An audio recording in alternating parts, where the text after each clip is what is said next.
Today I want to talk to you about why the ego is the cause of all human suffering. And I want you to remember the following phrase, which I'm going to bring back near the end of today's video.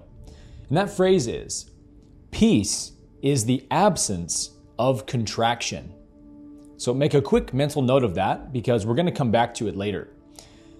One of the most interesting things about the ego is how it creates the very problems that it then suffers from and tries endlessly to solve. It can be very hard to understand why the ego operates in this way because it's clearly so illogical on its face.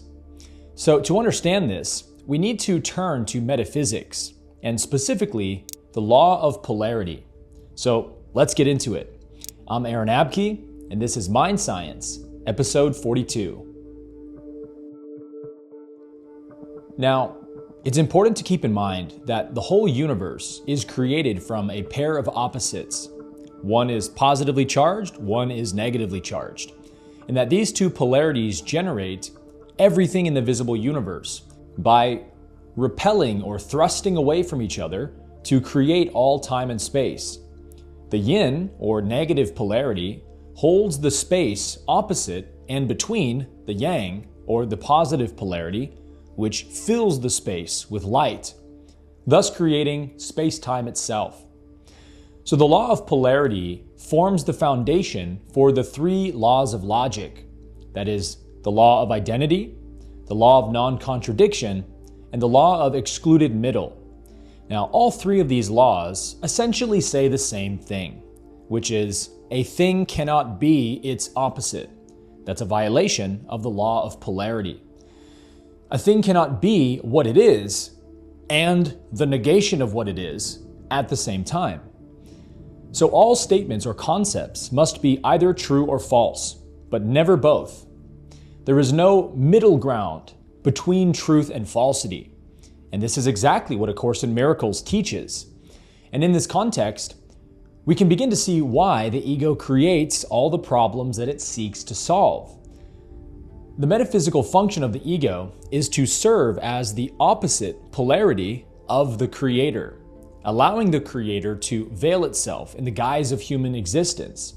And so the ego becomes like the mirror that God holds up to itself in order to see its own face or gaze at itself, metaphorically. And so it's because of the law of polarity that a thing can only be known by contrast with its opposite. So the creator looks into what it is not, and in this contrast, it makes experiencing itself possible, much like a reflection in a mirror makes it possible for you to know what you look like. This is why God possesses omnipotence. God can create anything by simply projecting the opposite of that idea in the divine mind. So up and down, time and space, hot and cold, male and female, night and day, in-breath, out-breath, matter and space, even vibration itself is the law of polarity in action. So all things arise from the interplay of positive and negative polarities. Now, it's always important here to clarify that positive and negative do not mean good and bad. They refer to metaphysical functions. So positive means something that is expanding or radiating, and negative means something that is contracting or inward moving. So electromagnetism is a good example of this. Electro is the radiating or positive principle, and magnetism is the negative or magnetic principle. It's also important to clarify that the creator contains no polarity, but polarity emanates from the creator. So the creator is not polarized, but all polarized objects emanate from the creator. And so even still, because we have this dichotomy of true and untrue, real and unreal, then one of the two polarities that the creator manifests must serve as the metaphysical representation of the creator's true nature. Everything the creator fundamentally is, right? Which is ultimately unconditional love and pure intelligence and so forth. And then the opposite polarity, the negative, must by necessity represent everything the creator is not. So although it's not true to say that the creator or God is positively polarized, it is true to say that the positive polarity represents the Creator's true nature. And that's why the ego must be a strictly negative function, because the Creator's nature is strictly positive in this sense. And so the ego, as I define it, is the negative function of mind, which produces ignorance and illusion. So things like identifying with form and attachment and resistance. The ego is the only source of suffering in the human mind, because God cannot cause harm or suffering. So consider this question. Is it true that the human mind is capable of ignorance and error? And I think we all know the answer to that question is positively yes. So then it follows that there must be some function within the mind that is inherently false, illusory, and unreal.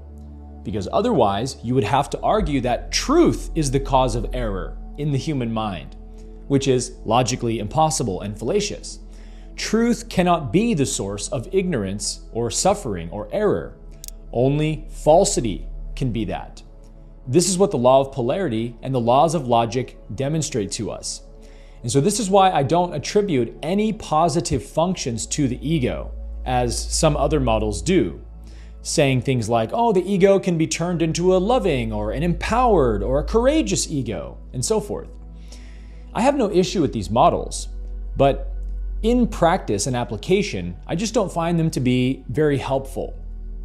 Because if the ego is the part of your mind that says, yes, I can do it, and it's also the part of your mind that says, no, I can't do it. If the ego is the one who doubts and believes, forgives and judges, then what are we to do with that? How do we relate to the ego anymore? Because it's now both good and bad, right and wrong. And so if that's truly what the ego is, if it's truly the ego that causes self-empowerment, then you wouldn't be able to transcend any of the ego's negative functions without losing its positive functions. And then we're sort of just forever trapped between the two polarities of the ego. We're damned if we transcend it, and we're damned if we don't. So this is a clear violation of the laws of logic and polarity. A thing cannot be its opposite. So whatever it is that's causing ignorance in the human mind cannot be truth in any form. It must be illusion, because only illusions can cause ignorance. So this is the classic question in spirituality, isn't it? If I am not the ego, the idea of myself, if I'm not my attachments and my fear and my resistance and my ignorance, if I'm not that voice in my head, what am I? And of course, you are the soul, which is behind all of these functions, observing them and experiencing them. It is the soul that is real and eternal, and that causes true expansion in the mind. So because every soul begins as a positively polarized soul, in order for that soul to undergo a journey of forgetting and remembering and progressive evolution in time and space, it must be balanced by a polarity, as all things must be. And so that is the function of the ego, is to serve as the negatively polarized energy in the mind that allows for experience to happen for the soul. And some souls, as we know, eventually go on to choose the negative polarity and become negatively polarized. But in our true essence, as we begin, we are pure love, pure innocence, pure truth, and we don't know anything else. And so we, like God, need a mirror to hold up to ourselves, and the ego is that mirror. So in other words, if the soul entered incarnation without an ego, we would all be innocently enlightened, but completely unaware of it. Sort of like babies or puppies or something who don't realize how devastatingly cute and adorable they are, right? We would sort of be like that in the universe. And so this is why I often call enlightenment the second innocence, because it's only after the soul undergoes the cycle of forgetting and remembering that it can eventually return to its original enlightened state. But now, having experienced its contrast through human incarnations, now the soul can appreciate its true nature and enjoy its enlightenment. And so this is why I see the ego as a very sacred creation of divine intelligence. even though it is the cause of all ignorance and suffering. Because it is the driving force of human evolution. It's what makes the universe interesting. It's what makes life worth living.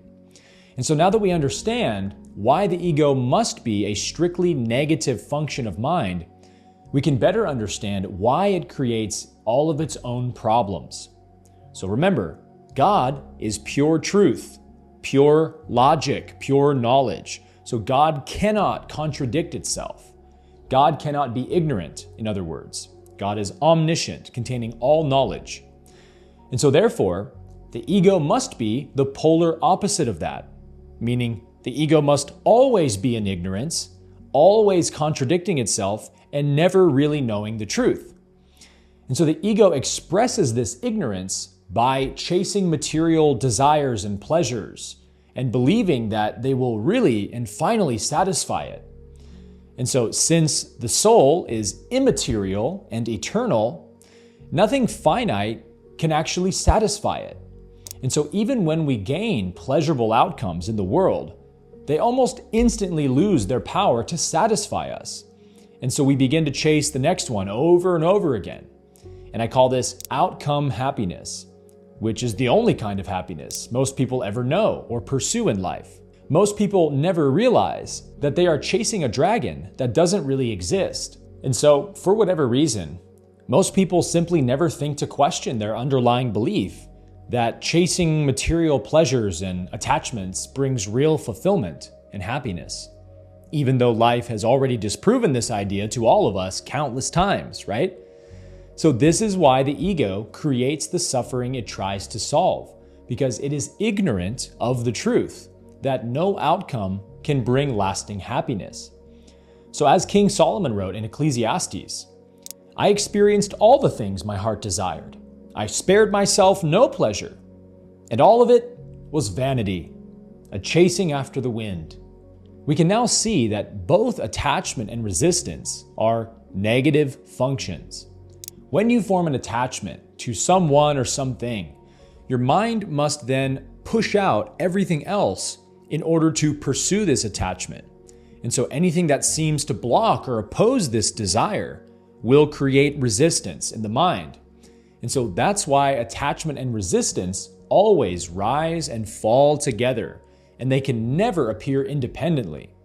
Because the ego, being a purely negative function, is always caught in this duality, right? Attachment and resistance.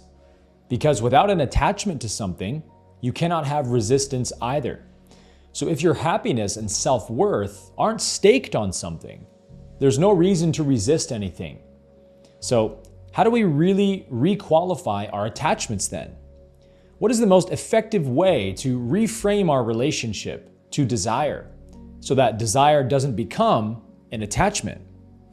And the answer to that is quite simple, which is through radical self-honesty. We must get painfully clear about what we truly want in this life, and more specifically, what kind of life we want to live. And that requires being honest about the consequences of our actions. A cause cannot exist without its effect. You don't get one without the other, right? And a lot of times our bad ideas and vain pursuits are in the mistaken belief that we can have a cause without experiencing its effect. And so since we are immaterial divine beings, no material forms can ever satisfy us. So we must come to see that when we seek happiness in outcomes, we are like a fish out of water or a bird trying to swim. We've placed our soul in an unnatural environment, and so suffering is inevitable. And so these are the two affirmations I recommend using to requalify your attachments. Whenever you notice yourself angry or frustrated for any reason, you know for sure your mind has placed an outcome on the pedestal.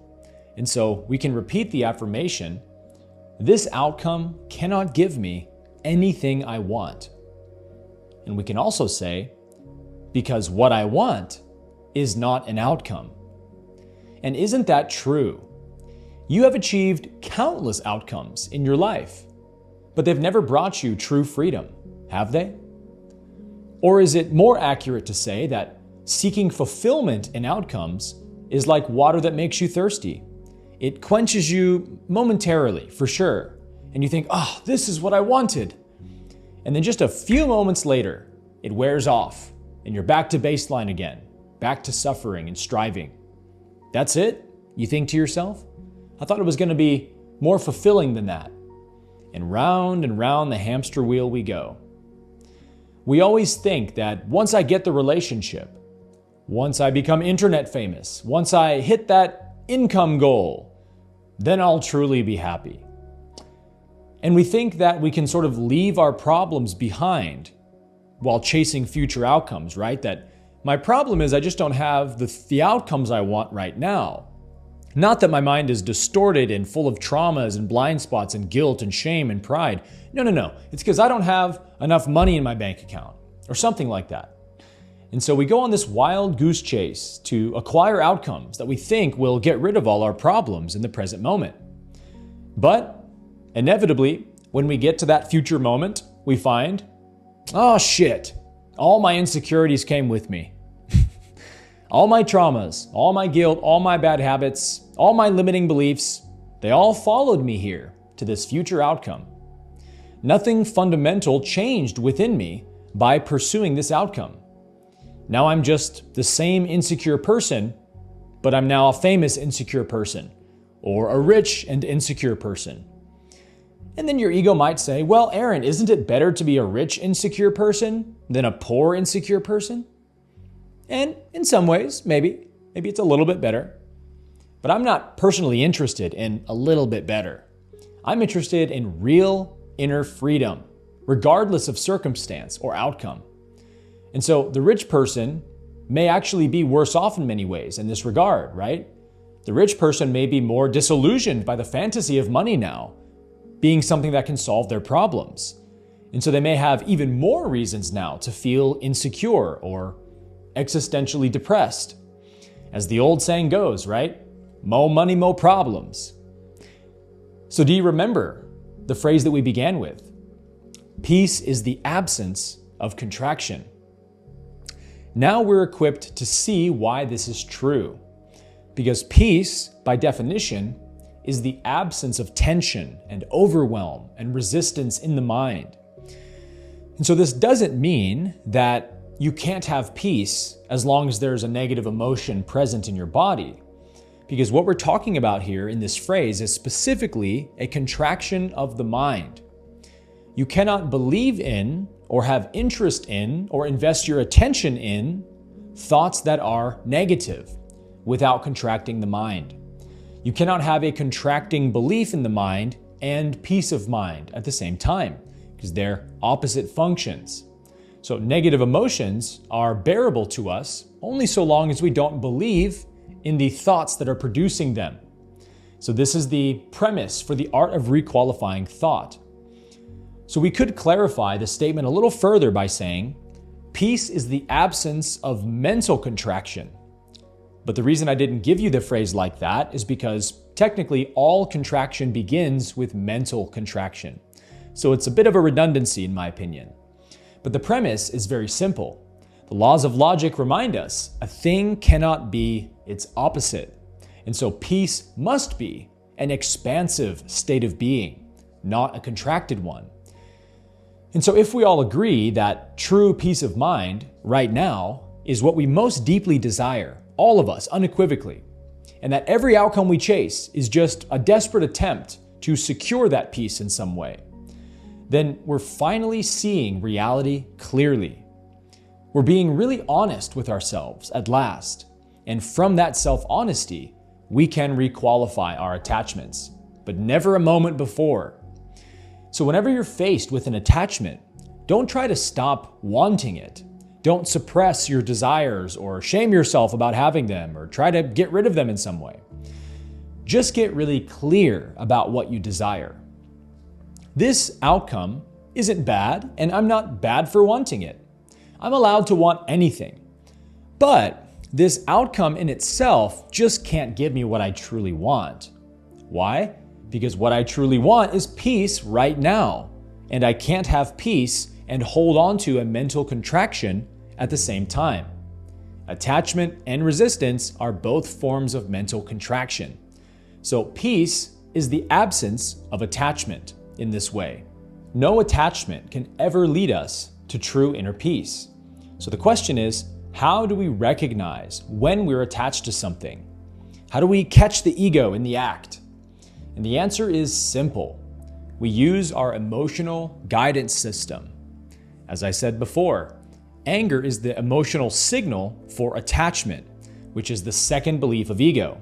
And in my upcoming book, The 3 Beliefs of Ego, I go much deeper into this philosophy, chapter by chapter, laying out all 3 of the ego's beliefs and how to requalify them, as we're discussing today. So this is really dealing with the second belief of ego, that my happiness depends on outcomes. Anytime your desired outcomes get blocked, then resistance or anger in some form will arise. And when there's resistance, you know there's an attachment because they cannot appear independently. So if I'm feeling angry for any reason, I can be certain that I'm attached to something right now. I've put an outcome on the pedestal of my mind, and I just need to see that and take it down. And so we do this by reminding ourselves, whenever we notice that an attachment has formed in the mind, this outcome cannot give me anything that I want, because what I want is not an outcome. What I want is peace of mind right now, and peace is the absence of contraction. When we really requalify an attachment, we're not even letting go of anything. We're simply seeing what's really true, and the truth is what sets us free. No outcome can ever satisfy the soul. And so when anger arises, we should listen to it. We should let it reflect back to us what we are attached to. We can ask the emotion, show me, anger, what is the outcome I'm attached to right now? It might be how you think others should be treating you, what somebody else should or shouldn't do or say, what goals you think will make you worthy of love. You can have all these ideas, but you just can't be attached to them and have peace at the same time. So as we said in our previous episode on requalifying lack, that when we really requalify an attachment, we should feel a release of contraction within us, however subtle or extreme it might be, because that's the sign that the message has landed. You have successfully pulled your energy out of that attachment or illusion. And how did you do it? By removing your interest from it, by being radically self-honest. What I want is not an outcome. So your attention is the currency that ego runs on. It has no energy of its own. It only lives off what it can take from you, based on what thoughts you believe in. So when you see what's really true, that no outcome can ever satisfy me, my happiness cannot be found in outcomes, then the attachment just dissolves on its own because you lose interest in it. And of course, this takes some time and practice. You will likely feel some resistance from your ego when you first begin adopting this practice. But just remember, you're not performing some kind of mental magic trick to outwit your ego with. You're just being really honest about what you really want. I don't want to chase outcomes for the rest of my life. I don't want to be in the ego's rat race anymore. I'm not a hamster on a wheel. What I really want is just a peaceful, harmonious state of being right now. One that is at peace with the way reality actually is. And so you can learn to have that state of being by simply reminding yourself every time the ego cracks the whip on you to get you out pursuing the next outcome. You say, wait a minute, what I want is not an outcome. What I want is an uncaused happiness, a peace that passes understanding. And it passes understanding because it doesn't depend on anything the mind can grasp. And so the only question to ask yourself again and again until the illusion of attachment dissolves is, do I want peace or this attachment? Because the law of polarity demands you can never have both at the same time. All mental pursuit of future outcomes is the mental suspension of peace of mind in this moment. So which one do you want? And it's important to remember that in every moment, actually, we are making this choice. The only real choice that can ever be made. The choice between truth and illusion, reality or fantasy. And if the art of requalifying is anything, it is simply the art of choosing reality over the illusions of the ego.